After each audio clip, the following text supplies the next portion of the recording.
扛着反对北约东扩的大旗，俄军大举入侵乌克兰。但在奥巴马时期，美国驻俄罗斯大使麦克佛尔的眼中，北约可能只是普京放出来的烟雾弹。What threatens Mr. Putin is not NATO expansion, it's democratic expansion. Which is to say that the tensions in U.S.-Russian relations from when I was in the government and even before during the Bush administration years were never triggered by NATO. They were triggered by democratic breakthroughs.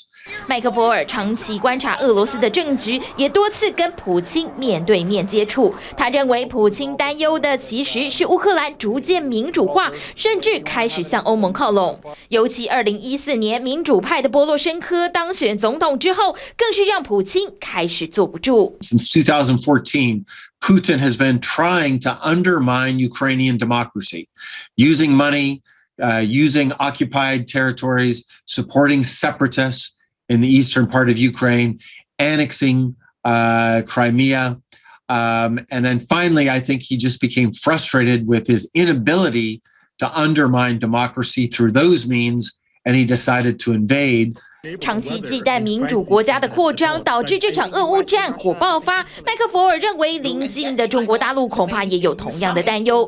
但在武力犯台之前，有了俄罗斯的前车之鉴，北京当局可得汲取教训。I hope that Chinese Communist Party leaders in Beijing are studying those lessons and learning those lessons and avoiding overreach. Because sometimes when I hear them speak and when I hear their surrogates speak, it sounds a lot like Soviet leaders in the 70s. And we now know that that's when Mr. Brezhnev overreached, invaded Afghanistan.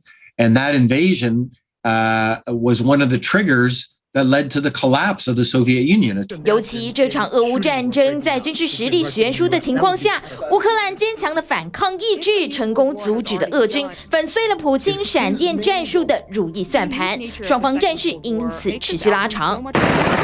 尽管中国大陆的军力跟俄罗斯不相上下，但面对台湾的军备武装，恐怕不见得有绝对的胜算。If you just count up their soldiers and weapons, should have been defeated long ago. And I hope Chinese leaders are looking at that when they think about using military force against Taiwan. Taiwan, after all, is way better armed than Ukraine was. And the military relationship between the United States and Taiwan is much more robust than it is between Ukraine and the United States. 麦克佛尔也认为，这一次国际间对俄罗斯的强力经济制裁，或许也能让中国大陆在对台动武之前三思而后行。The sanctions have been amazing. You know, 500 companies have pulled out of Russia. 500 mostly Western companies have pulled out of Russia. And remember, Russia is an economy that is way less integrated than the Chinese economy is in the international world. 麦克佛尔研判，俄乌战争恐怕会在双方战事僵持的情况下，以签订和平协定的方式收场。但走到这一步，不但两败俱伤，全世界也受到牵连。显然，战争的代价远比想象中来得大。掀起一波台海战争，是不是真的有利？值得中国大陆的领导人拨拨算盘，好好想想。